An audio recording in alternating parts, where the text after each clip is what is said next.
Hello बच्चों, क्या हाल चाल है। आज बच्चों हम इसमें देखेंगे किसी बॉडी में पुल करते हैं तो पुल करने के लिए अगर स्मूथ हॉरिजॉन्टल में कर रहे हैं बच्चों तो उस कंडीशन में देखते हैं। हमने बच्चों फ्रिक्शन के बारे में पढ़ा अगले वीडियो में। आज हम बच्चों देखते हैं अगर स्मूथ हॉरिजॉन्टल होगा तब क्या किया जाएगा, उसमें थोड़ा सा देखते हैं और इसको समझिए बच्चों कैसे लगाया जाता है।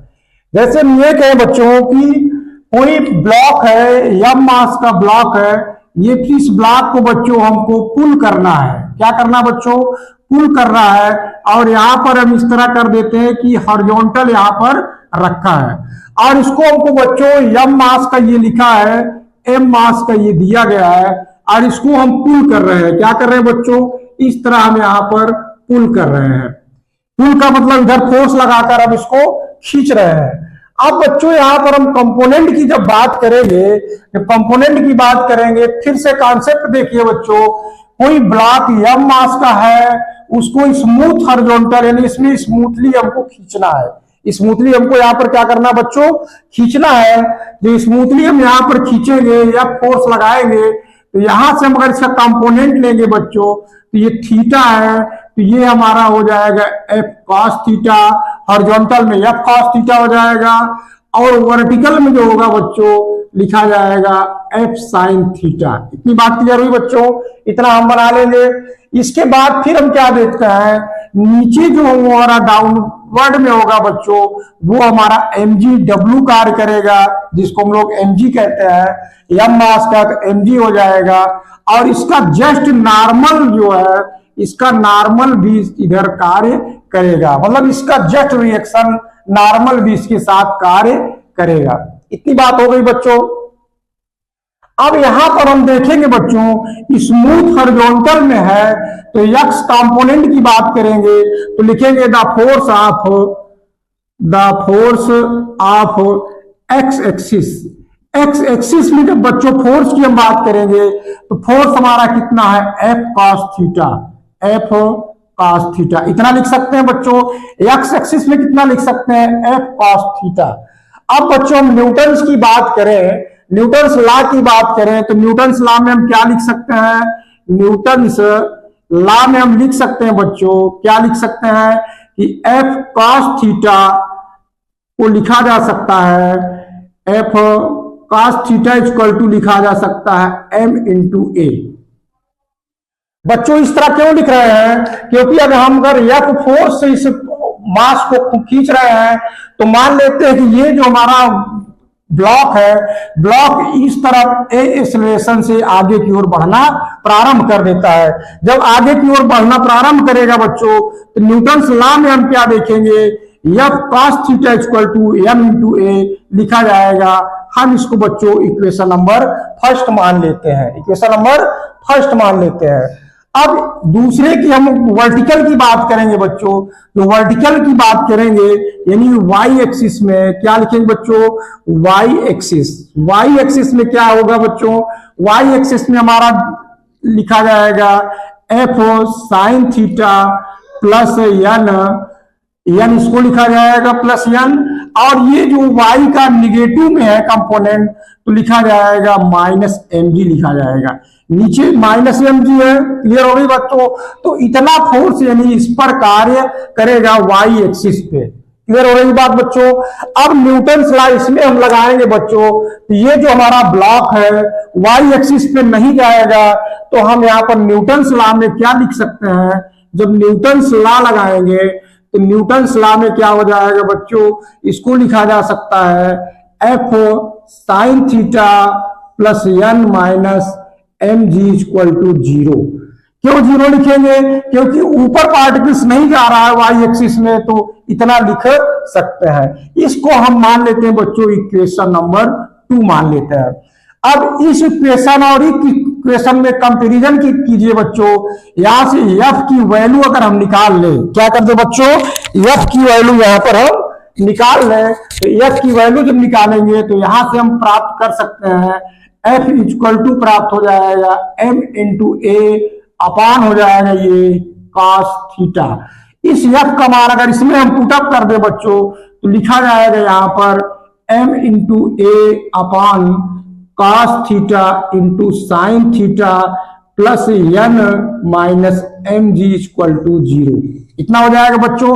अब हम इधर सबको ट्रांसफर कर देते हैं, तो नॉर्मल जो रिएक्शन होगा फोर्स का वो बच्चों हो जाएगा एम जी लिखा जाएगा, और माइनस ये माइनस हो जाएगा, माइनस लिखा जाएगा एम इंटू ये हो जाएगा tan थीटा। कितना लिखा जाएगा बच्चों? नॉर्मल रिएक्शन जो हमारा होगा वो लिखा जाएगा n equal to M G minus N into A into tan theta sine upon cos का क्या हो जाएगा? tan थीटा में बदल जाएगा। तो हमने क्या देखा बच्चों कि यह फोर्स जब हम लगाएंगे यहां पर, तो नॉर्मल जो हमारा रिएक्शन फोर्स आएगा वो mg माइनस कर देंगे, एक्सेलरेशन जितना बॉडी का हो रहा है m इंटू ए उसको रखेंगे, इंटू tan थीटा जिस एंगल से हम फोर्स को लगा रहे हैं उसको यहां पर रखेंगे। बच्चों ये बात जो हम समझाना चाह रहे हैं वो आप समझ गए होंगे। इस अभ्यास से आप सवाल को लगाएंगे तो ज्यादा समझ में आएगा।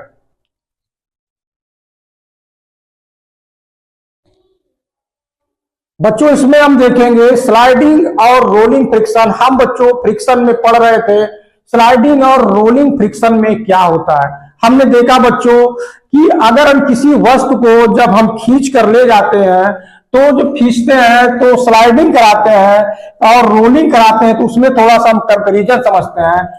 मान लीजिए बच्चों हमारा कोई यहाँ पर पार्टिकल्स है इस तरह, अगर इसको हम यहां से खींच कर जब ले जाते हैं या फोर्स लगाएंगे, अगर हमने अभी बताया कि स्मूथ है तब वो स्लाइडिंग की तरह ही, रोलिंग की तरह ही व्यवहार करेगा। अगर यहाँ पर स्मूथ नहीं है, स्लाइड कराएंगे, तब इसमें एक फ्रिक्शन फोर्स, इधर की ओर एक फ्रिक्शन फोर्स लगेगा बच्चों।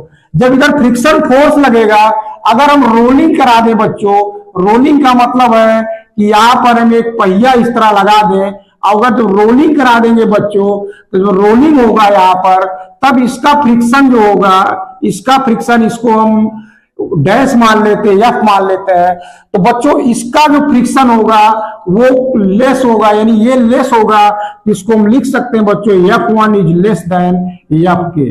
यानी ये हमारा स्लाइडिंग है बच्चों, इसको हम क्या कहेंगे? स्लाइडिंग हो रहा है, और ये क्या हो रहा है बच्चों?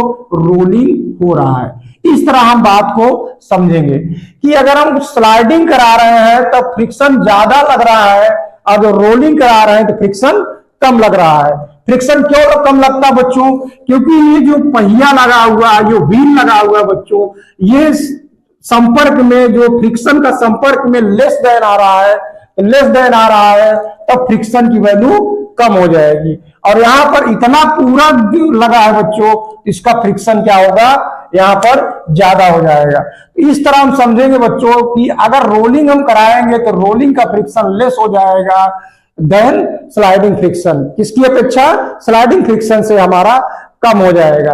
अब इसकी हम बात करें बच्चों, इक्वेशन मैथमेटिकली देखें तो जो हमने फ्रिक्शन को पढ़ा था, तो इसमें हमने क्या पढ़ा था कि फ्रिक्शन को हम लोग लिखते थे, फ्रिक्शन को F इक्वल टू लिखते थे म्यू। अगर हमने फोर्स लगा दिया है तो F पूरा हम कह दें कि पूरा चलने लगेगा, तो F R हम कर दे, तो रोलिंग जब कराएंगे यहाँ पर तो F R, इसकी हम बात करेंगे बच्चों, F R की हम बात करेंगे, तो F R इक्वल टू लिखा जाएगा म्यू R लिखा जाएगा इनटू N, ऐसे लिखा जाएगा। N हमारा क्या है बच्चों? यहाँ पर जो ऊपर लगने वाला हमारा नॉर्मल रिएक्शन फोर्स है, और नीचे जो रहेगा अपवर्ड में रहेगा बच्चों, वो हमारा mg रहेगा। अपवर्ड में क्या रहेगा बच्चों? हमारा mg रहेगा। तो इस तरह हम इसको समझ सकते हैं। क्लियर हो रही बात बच्चों? तो फ्रिक्शन रोलिंग को हम इस तरह लिख सकते हैं, F R mu R, N को हम प्रकट कर सकते हैं। इतनी बात समझ में आ रही है बच्चों?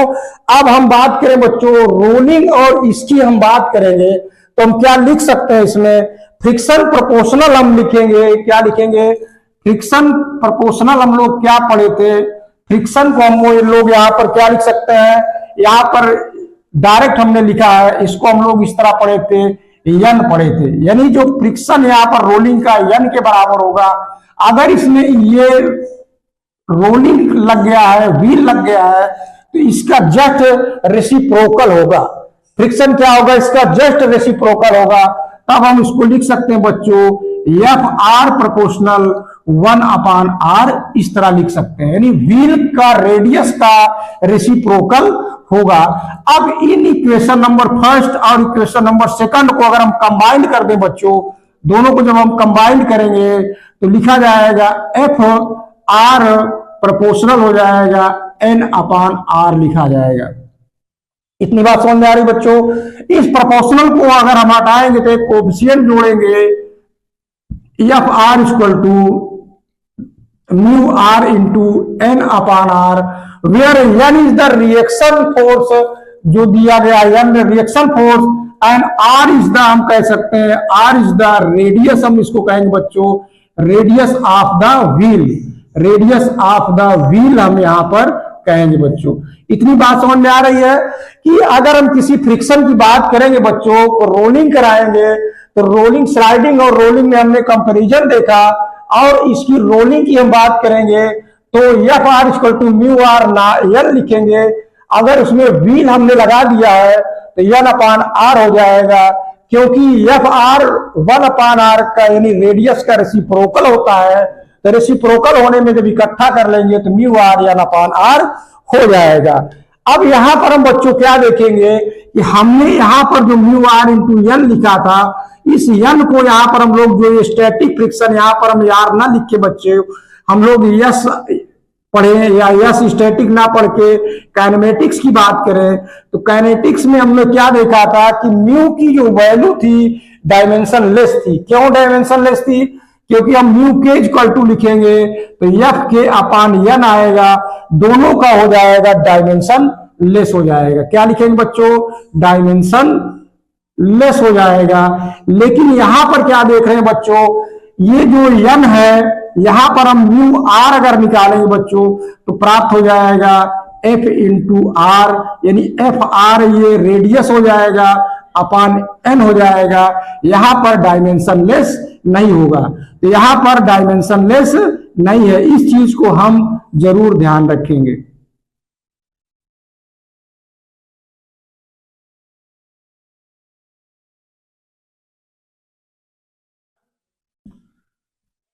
यहां तक बात बच्चों समझ में आ रही है कि यहां पर डायमेंशन लेस नहीं होगा, यानी नो डायमेंशन लेस, नॉट यहां ना लिख के हम लिख देते हैं, यहां पर नो डायमेंशन लेस, यानी म्यू आर जो रोलिंग का फ्रिक्शन आएगा कोफिशिएंट, वो जो है डायमेंशन लेस नहीं रहेगा और यहां पर डायमेंशन लेस हो जाएगा। तो हमने यहां पर दो बातें सीखी बच्चों। क्या क्या बातें सीखी?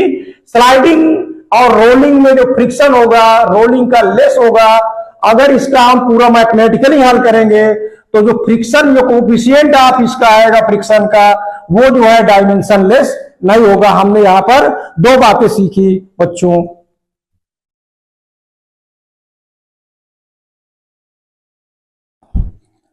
बच्चों इसकी बात करते हैं, अगर हम किसी ऑब्जेक्ट या किसी बॉडी को पुल करते हैं, जब पुल करेंगे बच्चों तो यहां से हम एंगल बनाते हैं, इस तरह एफ फोर्स लगाते हैं, यहां पर पुल करते हैं। क्या करते हैं बच्चों?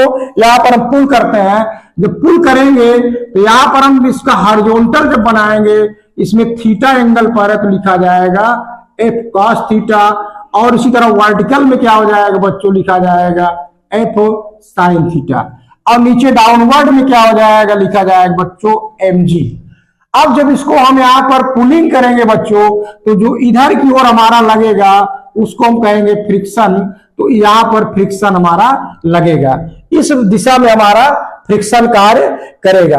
अब यहां पर हम बच्चों सारे इक्वेशन को अगर हम कंपैरिजन करें तो हम क्या लिख सकते हैं उसकी बात करेंगे। अब इसका mg का जो होगा नॉर्मल रिएक्शन भी एक होगा जिसको हम n लिख सकते हैं। क्या लिख सकते हैं बच्चों? n यहां पर हम इसको लिख सकते हैं। अब यहां पर हम सबको एग्जैक्ट बराबर करेंगे बच्चों, तो क्या लिखा जा सकता है?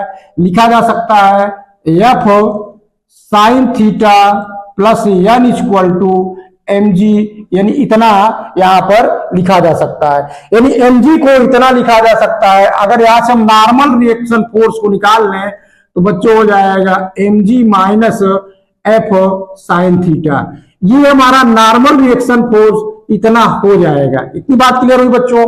अब फ्रिक्शन की हम बात करेंगे बच्चों, तो फ्रिक्शन में हमने क्या पढ़ा था कि एफ के इक्वल टू होता है म्यू के इंटू एन, यही होता है बच्चों। तो एन की वैल्यू अगर यहां हम पुटअप कर दें बच्चों तो हो जाएगा म्यू के इंटू एन का मान जितना है लिखेंगे M G minus F sine theta. ये बच्चों हमारा आ गया पुलिंग कंडीशन में। जब हम किसी ऑब्जेक्ट या किसी बॉडी को पुल कर रहे हैं तब हमारा फ्रिक्शन फोर्स इतना एफ के हमारा इतना लगेगा।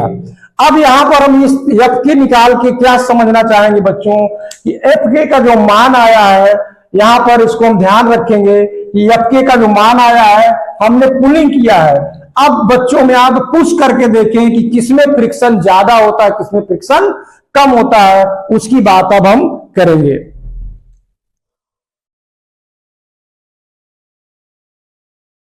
बच्चों को हम पुश करते हैं किसी बॉडी में हम फोर्स पुश करते हैं धक्का देते हैं।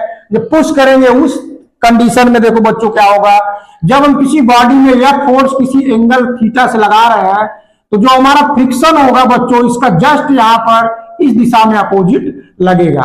इसका देखेंगे बच्चों इस दिशा में हम हॉरिजॉन्टल में लिखेंगे एफ कॉस थीटा और इधर बनाएंगे वर्टिकल में एफ साइन थीटा और mg हो जाएगा और इसका जस्ट रिएक्टेंट जो रिएक्शन होगा नॉर्मल रिएक्शन ऊपर की ओर लगेगा बच्चों। अगर इसको बैलेंस करें ऑल फोर्सेस को बैलेंस करेंगे, जब बैलेंस करेंगे बच्चों तो क्या हो जाएगा, बैलेंस में लिखा जा सकता है नॉर्मल इक्वल टू यानी नॉर्मल का जब बैलेंस करेंगे तो लिखा जाएगा mg plus F sine theta लिखा जा सकता है। हमने पुल वाले में देखा बच्चों mg माइनस आया था, यहां पर mg प्लस साइन थीटा आया है। अगर हम यहां पर फ्रिक्शनल की बात करेंगे तो एफ के इक्वल टू लिखा जाएगा म्यू के इंटू नॉर्मल। इसमें वैल्यू अगर हम नॉर्मल की बैठा देंगे बच्चों तो हो जाएगा म्यू के लिखा जाएगा mg plus F sine theta. इतनी बात समझ में आ रही बच्चों। अब हमने यहां पर पुश का देखा कि पुश का जो यहां पर एफ के का मान है वो mg है। अगर हम कंपेरिजन करें बच्चों पुल वाले की तो पुल वाले का जो हमारा एफ के प्राप्त हुआ था म्यू के प्राप्त हुआ था mg minus F sine theta इतना प्राप्त हुआ था। अब इन दोनों इक्वेशन को अगर हम पास रख लें ये हमारा पुश का है ये हमारा पुल का है, इसको हम एफ डैश मान लेते हैं तो एफ डैश यहां पर हम लिख सकते हैं कि एफ डैश के इज ग्रेटर देन एफ के यानी कहने का मतलब क्या प्राप्त हुआ बच्चों कि पुलिंग का जो रहेगा लिख सकते हैं बच्चों pulling friction is less then रहेगा। किससे लेस देन रहेगा बच्चों, हम लिखेंगे लेस देन लिखेंगे पुश द बॉडी यानी पुश करने में हमको रहेगा। यानी पुशिंग जब हम करेंगे तो pull friction is less than push यानी पुशिंग में हमको ज्यादा रहेगा और पुल में हमको कम रहेगा। तो पुल फ्रिक्शन इज लेस रहेगा किसकी अपेक्षा पुशिंग से, यानी किसी बॉडी को अगर हम धक्का दे रहे हैं अगर उसमें इधर से धक्का देने में हमको ज्यादा फ्रिक्शन लगेगा और पुल खींचने में हमको बच्चों कम जो है फोर्स लगाना पड़ेगा। तो हम इस तरह फ्रिक्शन को समझे बच्चों।